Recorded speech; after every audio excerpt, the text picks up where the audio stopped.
Hello everyone. So today we are going to revise this chapter biological classification from NCERT, discussing all the NCERT important points in Hindi for the better understanding. So यहाँ पे हम introduction पढ़ेंगे, फिर Monera और kingdom Protista पे move on करेंगे।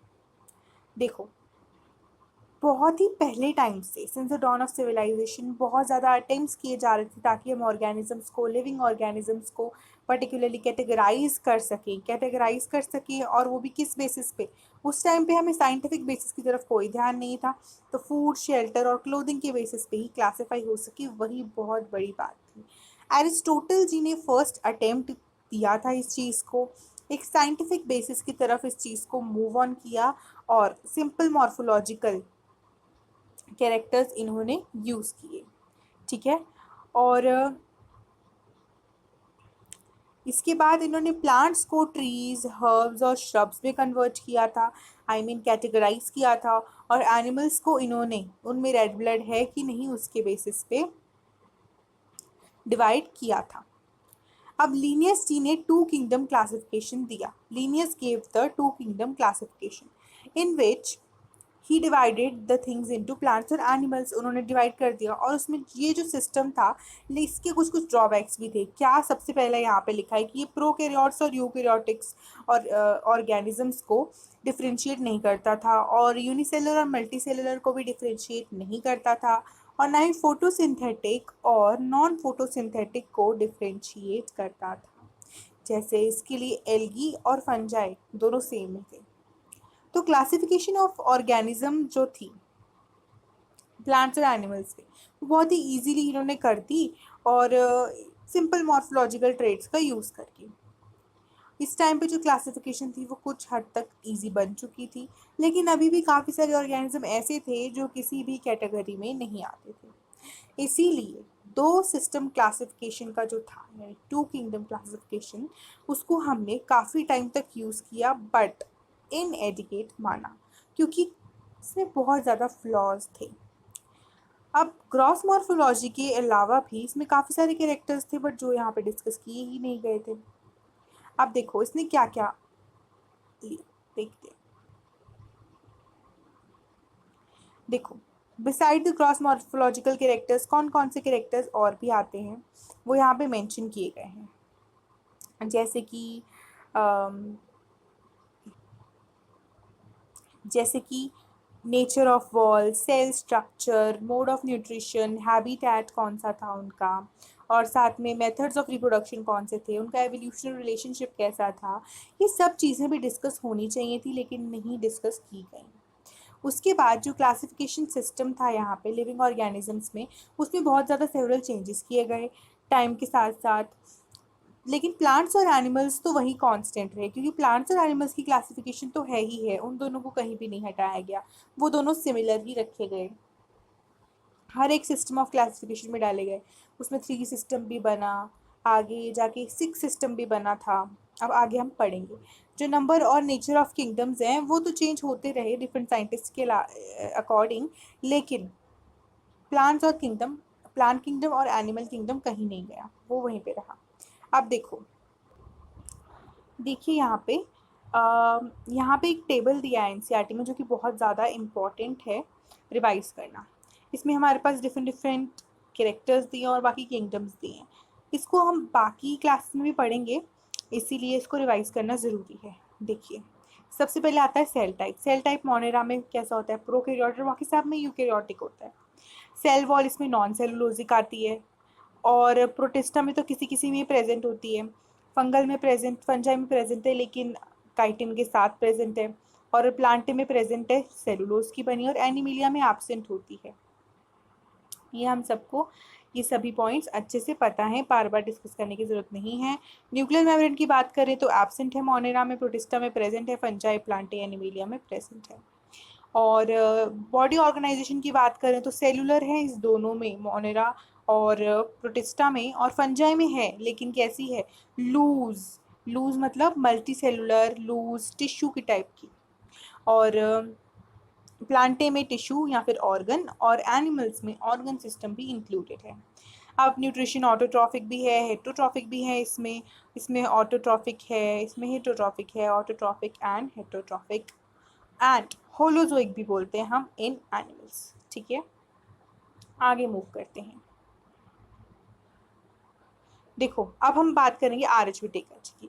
R H Whittaker जी ने propose किया 5 सिस्टम क्लासिफिकेशन का, 5 किंगडम क्लासिफिकेशन। अब इन्होंने डिफाइन कैसे किया? मोनेरा, प्रोटिस्टा, फंजाई, प्लांटे और एनिमिलिया के नाम पे।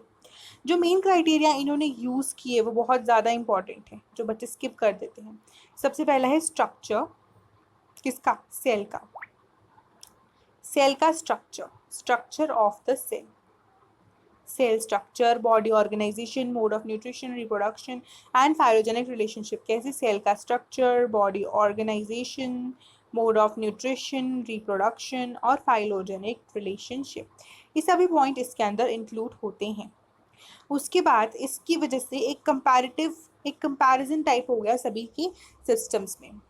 देखिए जो थर्ड डोमेन था वो भी प्रपोज किया गया था, जिसमें जो मैं पहले बता रही थी, जिसमें जो मोनेरा था वो डिवाइड कर दिया गया था किसमें? 2 कैटेगरीज में। उनको पता तो है कि यूकेरियोटिक है बाकी सारे। अब इनको क्या किया गया कि क्लासिफाई कर दिया 6 सिस्टम क्लासिफिकेशन में, एक थर्ड डोमेन बना दिया इनका मोनेरा का।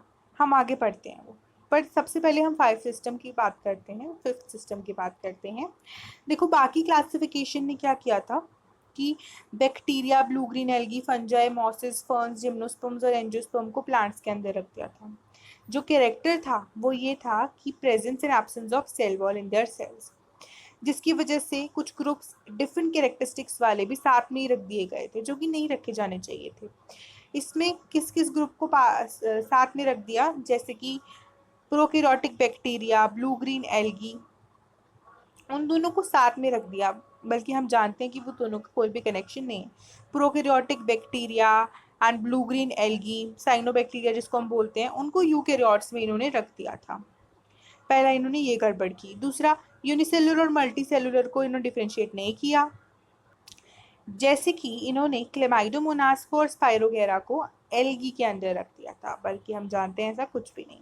अब classification did not differentiate between the heterotrophic और ऑटोट्रॉफिक ग्रुप्स में, उसमें भी कोई डिफरेंशिएट उन्होंने नहीं किया।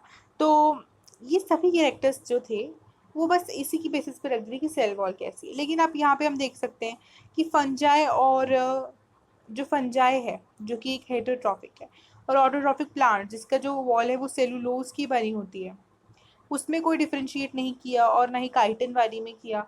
तो ये तो एक अच्छा सिस्टम ऑफ क्लासिफिकेशन नहीं हुआ है। आगे मूव ऑन करते हैं।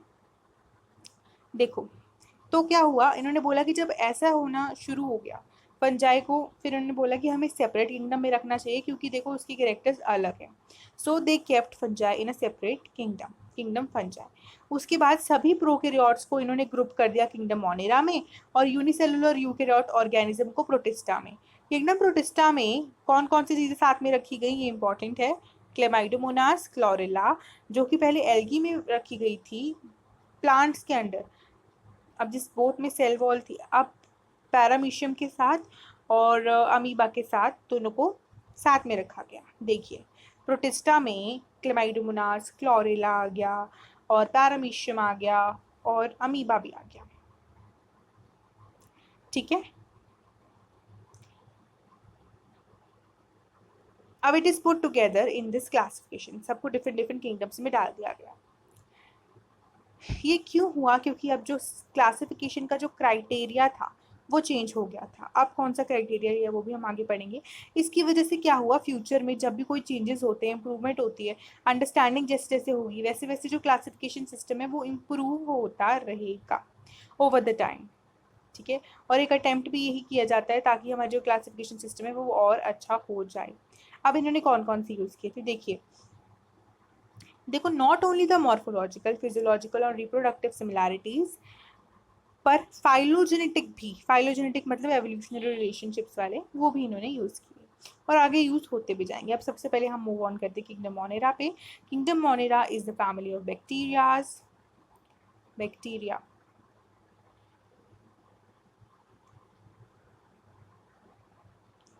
सो let's start kingdom Monera. Bacteria are the sole members, यहाँ की सोल मेंबर्स बैक्टीरिया हैं। बहुत ही अबंडेंट है, ये हर जगह प्रेजेंट होते हैं। बैक्टीरिया आकर almost everywhere, hundreds of bacteria present होते हैं हैंडफुल ऑफ सॉइल में। एक्सट्रीम हैबिटेट कंडीशंस में रहते हैं, जैसे कि हॉट स्प्रिंग्स हो गया, डेजर्ट्स हो गया, स्नो हो गया, डीप ओशन हो गया। अब कुछ ही हैं ऐसे जो कि ऑर्गेनिजम्स होंगे जो कि इनके जैसे रह सकते हैं, बाकी के ऑर्गेनिज्म इनके जैसे इन जगहों पे नहीं रह सकते। कुछ इसमें से दूसरे ऑर्गेनिजम्स के ऊपर भी रहते हैं पैरासाइट्स के फॉर्म में, लिव इन और ऑन, ऊपर या फिर उनके अंदर। Bacteria causes diseases as well as a parasite. So bacteria जो है उनको अंडर 4 कैटेगरीज में ग्रुप किया शेप के बेसिस पे। बेसिस बहुत इंपॉर्टेंट है, किस बेसिस पे किया, दैट इज़ वेरी इंपॉर्टेंट। तो these are the structures, let's study them. सबसे पहले है कोकस, दूसरा है बेसिलस, से रॉड शेप्ड और इसके अंदर एंडोस्पोर भी होता है। उसके बाद स्पिरिलियम, इसमें फ्लैजिला भी है, और ये रहा फ्लैजिला, और ये है विब्रियो यानी कि कॉमा शेप्ड। देखिए अब आगे चलते हैं।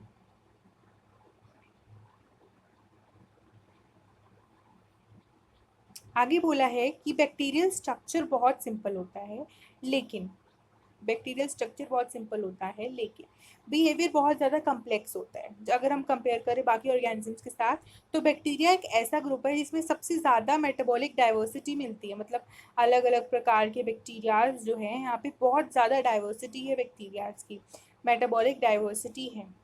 कुछ बैक्टीरिया जो हैं वो ऑटोट्रॉफ्स होते हैं, कुछ बैक्टीरिया जो है वो हेटरोट्रॉप्स होते हैं, लेकिन मेजॉरिटी यहाँ पे हेटरोट्रॉप्स की बताई गई है। अब बात करते हैं फर्स्ट क्लासिफिकेशन ऑफ बैक्टीरिया की, जो है आर्की बैक्टीरिया। आर्की बैक्टीरिया बहुत ही स्पेशल बैक्टीरिया है। आर्की बैक्टीरिया स्पेशल बैक्टीरिया क्यों है? क्योंकि वो कुछ हार्श हैबिटेट्स में रह सकते हैं। क्यों रह सकते हैं? क्योंकि उनकी सेल वॉल कॉम्पोजिशन डिफरेंट है, यहाँ पे मेंशन किया गया है। और एक्सट्रीमली सॉल्टी एरियाज की हेलोफाइल्स में रह सकते हैं, और थर्मो एसिडोफाइल्स यानी कि हॉट स्प्रिंग्स में रह सकते हैं। मार्शी एरियाज में थाइनोजन जिनको हम बोलते हैं। और इनका एक बहुत इंपॉर्टेंट फीचर बताया गया है कि ये बायोगैस प्रोडक्शन में भी हेल्प करते हैं from the Dang of these animals. और कुछ जो है ग्रेजिंग कैटल्स, जुगाली वाले जानवरों के पेट में भी रहते हैं। अब हम बात करेंगे यू बैक्टीरिया की। Let's move to eubacteria. Eubacteria का मतलब होता है true bacteria. True bacteria, eubacteria मतलब true bacteria. Thousands of different different true bacterias हमारे पास हैं। अब ये इनकी भी रिजिड सेल वॉल होती है जो कि इनका मेन कैरेक्टर है। और अगर वो मोटाइल हो तो एक फ्लैजिलम भी उनके पास होता है, एक फ्लैजिलम भी उनके पास होता है। तो जो साइनोबैक्टीरिया है, जिसको हम ब्लू ग्रीन एल्गी बोलते हैं, इसमें क्लोरोफिल ए है उसके पास, जो कि सिमिलर होता है ग्रीन प्लांट्स के फोटोसिंथेटिक ऑटोट्रॉफ्स के। ये यूनिसेलुलर होता है, कॉलोनियल भी हो सकता है, फिलामेंटस भी हो सकता है, फ्रेश वाटर या मरीन भी हो सकता है, टेरिशियल भी हो सकता है। आप देख लो कितनी ज़्यादा वैरायटी है, सभी कुछ इसके अंडर आ सकता है। आप इस तरीके से याद रखिए, जैसे कि ये यूनिसेलुलर भी हो सकता है, कॉलोनियल भी, फिलामेंटस भी, फ्रेश वाटर भी, मरीन भी, टेरिशियल भी। ठीक है। And it often form blooms in the polluted water bodies, मतलब पोल्यूटेड वाटर बॉडीज होती है वहाँ पे ब्लूम्स की फॉर्म में ये पाया भी जाता है। और ये जो कॉलोनीज में रहते हैं, जो जो इसमें से कॉलोनीज बनाएंगे, उनकी कॉलोनीज के बाहर एक जिलेटिनस शीथ भी होगी, एक चिपचिपी सी कवरिंग भी होगी, स्टिकी सी कवरिंग भी होगी। और कुछ इसमें से नाइट्रोजन फिक्सेशन में भी हेल्प करते हैं, जिनको हमने Na से लर्न किया था। और उसके जो स्पेशलाइज सेल्स होते हैं उनको हम हेट्रोसिस्ट बोलते हैं, Na यानी कि नॉस्टॉक और एनाबेना। उसके बाद क्या मैं यहाँ पे कीमोसिंथेटिक ऑटोट्रॉप्स भी होते हैं, तो फोटोसिंथेटिक ऑटोट्रॉप्स हो गए। अब हम बात करते हैं कीमोसिंथेटिक ऑटोट्रॉप्स की, वो जो कि ऑक्सीडाइज करते हैं और इनऑर्गेनिक सब्सटेंसेस को, जैसे नाइट्रेट्स, नाइट्राइट्स और एमोनिया, और उनको ऑक्सीडाइज करके एटीपी प्रोड्यूस करते हैं। ये इनका ग्रेट रोल होता है रिसाइकलिंग ऑफ न्यूट्रिएंट्स में, नाइट्रोजन, फॉस्फोरस, आयरन और सल्फर। ठीक है, ये बना है एक filamentous blue green algae nostoc. ये है इसकी म्यूसिलेजियस शीट, और ये है इसका हेट्रोसिस्ट, सबसे ज़्यादा इंपॉर्टेंट वाला cell. This is the heterocyst. Let's move now हम बात करेंगे हेट्रोट्रॉफिक बैक्टीरिया की। हेट्रोट्रॉफिक बैक्टीरिया सबसे ज़्यादा एबंडेंट है, ऊपर ही हमने पढ़ा था, वास्ट मेजॉरिटी करके लिखा था। अब मेजॉरिटी ऑफ इनमें से जो है वो भी आगे इंपॉर्टेंट डिकम्पोजर्स होते हैं। इसमें से काफ़ी ज़्यादा इंपॉर्टेंट रोल प्ले करते हैं ह्यूमन अफेयर्स में। ये तो बहुत ही सिंपल सी बात है कि बैक्टीरिया बहुत यूज़फुल है। लैक्टोबैसिलस हो गया, पेनिसिलिन वाला, एंटीबायोटिक्स बनाने में यूज़ होता है, कर्ड बनाने में यूज़ होता है, नाइट्रोजन फिक्स करने में इन लेग्यूमिनस प्लांट्स में यूज़ होता है। अब देखिए, सम जो है वो पैथोजेनिक भी होते हैं, ऑब्वियसली डिजीज कॉज करते हैं ह्यूमंस में, क्रॉप्स में, फार्म एनिमल्स में, पेट्स में भी। अब कुछ डिजीजेस देखें यहाँ पे, cholera, typhoid, tetanus, citrus canker as well as other known diseases are cause by different bacteria. देखिए, बैक्टीरिया की रिप्रोडक्शन के लिए भी यहाँ पे एक इम्पॉर्टेंट पॉइंट मेंशन किया गया है कि बैक्टीरिया जो है reproduce only by mainly by fission, मतलब एक बैक्टीरिया दो बैक्टीरिया में ऐसे करके डिवाइड करेगा फिजन करके। अब देखिए, अनफेवरेबल कंडीशन में क्या होता है, ये स्पोर्स भी बना लेता है। So they also produce a sort of sexual reproduction, बोल सकते हैं सेक्शुअल रिप्रोडक्शन की तरह ही होती है। एक primitive type of DNA transfer करते हैं, ये बहुत ही प्रिमिटिव टाइप का, मतलब एक बैक्टीरिया से दूसरे बैक्टीरिया में ट्रांसफर ही करते हैं। लेकिन हम बोल सकते हैं कि सेक्शुअल रिप्रोडक्शन की तरह ही है, बट एग्जैक्टली सेक्शुअल रिप्रोडक्शन हम इसको नहीं बोल सकते हैं। फिर यहाँ पे एक बहुत इंपॉर्टेंट चीज़ बताई गई है माइकोप्लाज्मा के बारे में। माइकोप्लाज्मा जो है वो ऑर्गेनिजम्स हैं जिसके अंदर सेल वॉल बिल्कुल भी नहीं होती है, they completely lack cell wall. और ये स्मॉलेस्ट लिविंग सेल नोन है और ये विदाउट ऑक्सीजन सर्वाइव कर सकते हैं। बहुत सारे माइकोप्लाज्मा ऐसे हैं जो कि पैथोजन होते हैं प्लांट्स और एनिमल्स, मतलब डिजीज कॉज करते हैं। ये पॉइंट इंपॉर्टेंट है, अगर ऐसा आ जाता है many mycoplasma are pathogenic in plants and animals, ये आपको पता होना चाहिए। ये एक डिवाइडिंग बैक्टीरिया दिखाया गया है बाय फिजन। अब देखिए, अब हम मूव करते हैं सेकेंड किंगडम के ऊपर, किंगडम प्रोटिस्टा। ये हमने पूरा किंगडम मोनिरा पढ़ लिया है, अब हमने किंगडम प्रोटिस्टा पढ़ना है। So let's get started with kingdom protista. देखो, किंगडम प्रोटिस्टा हमने पहले बात की, किंगडम मोनिरा में सभी प्रोकैरियोट आ जाते हैं। इसके अंदर से हमारा यूनिसेलुलर यूकैरियोट स्टार्ट हो जाते हैं, यूनिसेलुलर यानी सिंगल सेल यूकैरियोट स्टार्ट हो जाते हैं। और जो बाउंड्रीज है इस किंगडम की वो इतनी ज़्यादा वेल डिफाइंड नहीं है, ठीक है। देखो, ये फोटो सिंथेटिक प्रोटोजोन भी हो सकता है एक बायोलॉजिस्ट के लिए, बट किसी के लिए प्लांट भी हो सकता है, तो मतलब उतनी ज़्यादा इसके अंदर स्पेसिफिकेशन नहीं है। देखो, इसके अंदर कुछ कैरेक्टराइजेशन भी की गई है आगे, क्राइसोफाइट्स और डाइनोफ्लैजिलेट्स, यूग्लेनॉइड्स, स्लाइम मोल्ड और प्रोटोजोन्स में। प्रोटोजोन्स की भी आगे सब कैटेगरीज बनाई गई हैं, पहले हम इनको रीड आउट करते हैं। देखिए, जो प्रोटिस्टा है वो ज़्यादातर एक्वेटिक होता है, ठीक है, और एक लिंक क्रिएट करता है ये प्लांट्स, एनिमल्स और फंजाई में। जो यूकेरियोट्स हैं, ये एक यूकेरियोट है प्रोटिस्टा, तो जो प्रोटिस्टेंट सेल है उसका वेल डिफाइंड न्यूक्लियस तो होगा ही, और मेम्ब्रेन बाउंड ऑर्गेनील्स भी हैं। कुछ फ्लैजिला भी रखते हैं और सीलिया भी रखते हैं, सभी नहीं कहेंगे but some have flagella and cilia. Asexually और सेक्सुअली दोनों तरीके से ये रिप्रोड्यूस कर सकते हैं। सेल फ्यूजन भी हो सकती है, जाइगोट फॉर्मेशन भी हो सकती है। Look at the variety. Now अब हम बात करेंगे सबसे पहली क्लासिफिकेशन ऑफ प्रोटिस्टा की, जो है क्राइसोफाइट्स। देखो, इस ग्रुप के अंदर आते हैं हमारे पास डायटम्स और गोल्डन एल्गी, ठीक है। डायटम्स और गोल्डन एल्गी हमारे पास आते हैं इस ग्रुप के अंदर, जिसको हम डेस्मिड्स भी बोलते हैं। अब ये फ्रेश वाटर में भी प्रेजेंट है और मरीन वाटर में भी प्रेजेंट है। माइक्रोस्कोपिक होते हैं और फ्लोट करते हैं पैसिवली प्लैंक्टन्स की तरह। और इनमें से काफ़ी सारे जो हैं वो फोटोसिंथेटिक होते हैं, सभी नहीं, काफ़ी सारे, मोस्ट ऑफ देम। जो डायटम्स हैं उनके पास सेल वॉल्स होती हैं ऑब्वियसली, और वो इस तरीके से होती है कि वो सोप बॉक्स जैसा स्ट्रक्चर बनाती हैं, ऐसा ओवरलैपिंग शेल्स का, जो कि फिट ऐसे होते हैं जैसे साबुनदानी हो, सोप बॉक्स हो। ये जो वॉल्स हैं वो इम्बेडेड होते हैं सिलिका के साथ, सिलिका शेल्स होते हैं ये प्रॉपर, और ये इंडिस्ट्रक्टेबल होते हैं, टूटते नहीं हैं आसानी से, बहुत ही सालों तक पड़े रहते हैं, ये बिलियंस ऑफ ईयर्स तक पड़े रहते हैं, और डायटोमिशियस अर्थ बनाते हैं। देखिए, जो डायटम्स है जब वो ये रह जाते हैं तो उनकी large amount of cell wall deposit हो जाती है इनकी हैबिटेट में, उसके बहुत ज़्यादा इनकी जो शेल्स हैं वो डिपॉजिट हो जाते हैं और जिसकी वजह से बिलियंस ऑफ ईयर तक ये पड़े रहते हैं, तो एक डाई एटोमिशियस अर्थ बन जाता है वहाँ पे। अब देखो ये चीज़ बहुत बच्चे भूल जाते हैं कि ग्रिटी होते हैं। Being gritty it is used for polishing, filtration of oils and syrup. ये याद रहता है कि पॉलिशिंग और फिल्ट्रेशन यूज होता है, लेकिन क्यों? उसका रीज़न ये नहीं है कि वो सिलिका शेल वॉल से बने हैं, उसका मेन रीज़न ये है कि वो ग्रिटी हैं। जो डाई आइटम्स हैं वो chief producers of the ocean कहलाते हैं। यहाँ पे असर्शन रीजन क्वेश्चन बन सकता है। आगे मूव ऑन करते हैं। देखिए आपको एक यहाँ पे जो पढ़ना है वो पढ़ना है अब dinoflagellate. Second classification, this is a dinoflagellate that is given over here and let's study. देखो डाइनोफ्लैजिलेट जो है वो हमारा सेकंड क्लासिफिकेशन है। मोस्टली मरीन होते हैं और फोटोसिंथेटिक होते हैं।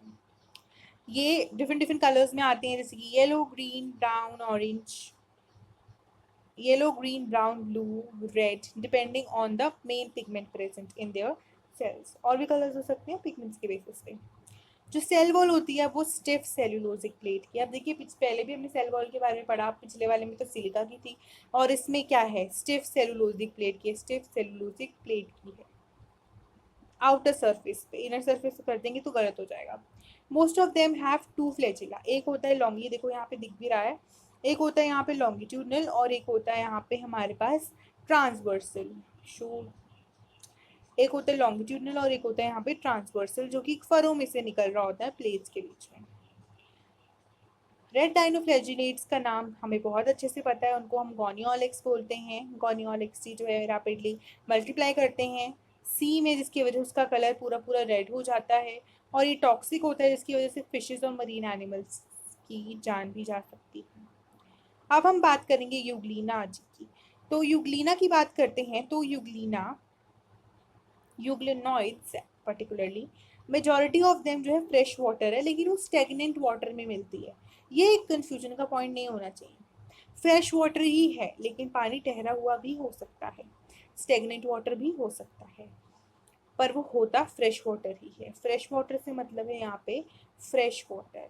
मेरीन वाटर यानी खारा पानी हो जाएगा ना, तो फ्रेश वाटर की बात कर रहे हैं, वो नहीं कि वो ठहरा हुआ नहीं होना चाहिए, स्टेगनेंट वाटर भी हो सकता है। सेल वॉल की जगह पे यहाँ पे सेल वॉल प्रेजेंट नहीं है, सेल वॉल की जगह पे यहाँ पे हमारे पास पेलिकल प्रेजेंट है। आपको पता होगा कि हमने पहले जब वो टेबल पढ़ा था तो हमने बोला था कि प्रेजेंट इन सम, तो इसका एक्सेप्शन है। ठीक है, अब चीज़ें क्लियर हो रही हैं। तो जो ऊपर जो इसकी लेयर है प्रोटीन की उसको हम पेलिकल बोलते हैं, जिससे इसको फ्लेक्सिबिलिटी मिलती है। ये देख सकते हैं स्ट्रक्चर में कि इसको फ्लेक्सिबिलिटी, वैसे भी दिखने में ही लग रहा है कि इट इज़ फ्लेक्सिबल। तो इसको फ्लेक्सिबिलिटी किससे मिलती है, सेल वॉल से ही मिलती है। This is Euglena by the way. तो ये फोटोसिंथेटिक होता है ग्रीन प्लांट्स में, और जब फोटोसिंथेसिस यानी सनलाइट इसको नहीं मिलती है तो ये एनिमल्स की जगह हेटेरोट्रॉपिक हो जाता है, यानी कि डुअल नेचर है इसका, प्रीडेट करता है तब एनिमल्स ऑर्गेनिजम्स के ऊपर एक्चुअली। तो ये जो पिगमेंट्स हैं ये आइडेंटिकल वैसे ही हैं जैसे ग्रीन प्लांट्स में प्रेजेंट होते हैं। ठीक है, अब हम बात करते हैं स्लाइम मोल्ड्स की। स्लाइम मोल्ड्स को हम सेप्रोफिटिक प्रोटिस्ट बोलते हैं क्योंकि ये सेप्रोफाइट्स हैं। ये क्या करते हैं, एनगल्फ करते हैं मटेरियल्स को अमीबा की तरह ही। डिकेइंग ट्विग्स पे जाते हैं, लीव्स पे जाते हैं, सड़ी गली चीज़ों के ऊपर जाते हैं और अपना फूड लेकर के वापस आ जाते हैं। सूटेबल कंडीशन के अंदर वो प्लाज्मोडियम बनाते हैं और जिससे वो they can spread up to feeds. और अनफेवरेबल कंडीशंस में क्या करते हैं, ये डिफ्रेंशिएट करते हैं, फ्रूटिंग बॉडीज बनाते हैं और स्पोर्स बनाते हैं टिप्स के ऊपर। जो स्पोर्स है ना इसके, वो बहुत इंपॉर्टेंट कैरेक्टरिस्टिक है उनकी, क्योंकि ट्रू वॉल्स होती हैं और वो बहुत ज़्यादा रेजिस्टेंट होते हैं, एक्सट्रीमली रेजिस्टेंट होते हैं, बहुत सालों तक रह सकते हैं वो एडवर्स कंडीशन में भी। और एयर करेंट्स के थ्रू वो ट्रांसफ़र भी हो जाते हैं, यानी डिस्पर्स हो जाते हैं। लास्ट हमने डिस्कस करना है आज यहाँ पे प्रोटोजोन्स। तो देखिए जो प्रोटोजोन्स हैं, सभी प्रोटोजोन्स का जो नेचर है वो कैसे रहता है, हेटेरोट्रॉप्स वाला नेचर। प्रेडेटर्स की तरह भी हो सकते हैं, पैरासाइट भी हो सकते हैं, लेकिन होते तो हेटेरोट्रॉफ या ऑटोट्रॉफ नहीं होते हैं। प्रिमिटिव रिलेटिव्स ऑफ एनिमल्स होते हैं। क्यों, आगे कुछ कैरेक्टर्स इनके अंदर आएंगे, अपने आप पता चल जाएंगे। देखिए सबसे पहले हमने पढ़ना है अमीबाइड प्रोटोजोआ। स्लाइम मोल्ड की पिक्चर यहाँ पे बनी थी, I hope You all have checked this slime mold. It looks like amoeba. Amoeboid protozoans की बात करते हैं. अमीबाइड प्रोटोजोन्स कौन से होते हैं? देखिए, अमीबाइड प्रोटोजोन्स वो होते हैं जिनमें अमीबा की तरह कोई प्रॉपर्टी होगी, तभी इनका नाम दिया गया अमीबाइड, क्योंकि ये भी सूडोपोडिया बनाते हैं. सूडोपोडिया यानी कि फॉल्स फीट, ये भी बनाते हैं. अब देखिए, ये फ्रेश वाटर में रहते हैं, सी वाटर में भी रहते हैं, मॉइस्ट सॉइल में भी रह सकते हैं. मूव करते हैं और कैप्चर करते हैं food by putting their pseudopodia false feet. यहाँ लिखा गया सूडोपोडिया, अमीबा की तरह. मरीन फॉर्म्स जो है उनके अंदर सिलिका शेल्स भी हैं. इंपॉर्टेंट लाइन है, अपने सरफेस पे वो सिलिका शेल्स भी हैं उनकी. और कुछ इसमें से डिजीज भी कॉज करते हैं पैरासाइट्स की तरह, जैसे एंटमीबा हिस्टोलिटिक का. अब देखिए, फ्लैजिलेटेड प्रोटोजोन्स वो होंगे जिसके अंदर फ्लैजिला भी होगा. ये फ्री लिविंग भी हो सकते हैं, पैरासिटिक भी हो सकते हैं, इनके पास फ्लैजिला है. और जो पैरासिटिक फॉर्म से वो डिजीज भी कॉज कर सकते हैं, जैसे कि स्लीपिंग सिकनेस, ट्राइपेनोसोमा. जो ऑर्गेनिज्म है वो है प्रोटोजोन्स. सीलिएटेड प्रोटोजोन्स की बात करते हैं तो इनमें सीलिया होगा. ये एक्वेटिक होते हैं, एक्टिवली मूव करते हैं, मतलब बहुत ही एक्टिवली मूविंग ऑर्गेनिजम्स होते हैं. क्योंकि सीलिया प्रेजेंट है तो ऑब्वियसली सीलिया तो मूवमेंट में हेल्प करते हैं, फूड कैप्चरिंग में भी हेल्प करता है. तो ये जो कैविटी है ना, गुलेट कैविटी, इससे ही ये क्या करता है, अपना फूड कैप्चर कर देता है. और सारा फूड ऐसे, जैसे suppose this is a cavity, bullet cavity, इनकी बॉडी है और इसमें बुलेट कैविटी है. यहाँ से एक फ्लैजिला निकल रहा होगा, ये पूरा का पूरा फूड एनगल्फ कर लेगा और इसकी बुलेट कैविटी के अंदर चला जाएगा. जो फ्लैजिलेटेड मूवमेंट है वो एक रोज की तरह होती है. आगे जाके पढ़ेंगे, रोज की फॉर्म में भी होती है और रेडियल स्पोक्स की फॉर्म में भी होती है. तो ये रोज की फॉर्म में होती है, जिसकी वजह से वाटर लेडन विद, मतलब कि पानी आता है अंदर, उसमें पूरा खाना मिक्स होके आता है और ये खाना खा लेता है इस टाइप से. पैरामीशियम एग्जाम्पल दिया गया है. तो स्पोरोजोन्स जो है, इसमें लास्ट ऑप्शन है स्पोरोजोन्स. स्पोरोजोन्स जो है इन्फेक्शियस स्पोर लाइक स्टेज होती है इनकी लाइफ में. और इसके अंदर आता है प्लाज्मोडियम, जो कि हमारा मलेरिया कॉज करता है, सबसे खतरनाक एक डिजीज कॉज करता है. इसका एक स्टैगरिंग इफेक्ट होता है ह्यूमन पॉपुलेशन पे. तो इस वीडियो में हमने किंगडम मोनेरा और किंगडम प्रोटिस्टा को कंप्लीट किया है. अगले कुछ वीडियो में हम किंगडम फंजाई और वायरसेस और लाइकन्स वाला टॉपिक जो है वो कंप्लीट करेंगे. किंगडम प्लांटे और एनिमिलिया को यहाँ पढ़ने की जरूरत नहीं है, उनका सेपरेट चैप्टर भी है. तो इसी तरीके से हम चैप्टर्स को क्विकली रिवाइज कर लेंगे without wasting any time. Thank you. Thanks for watching. Keep in touch.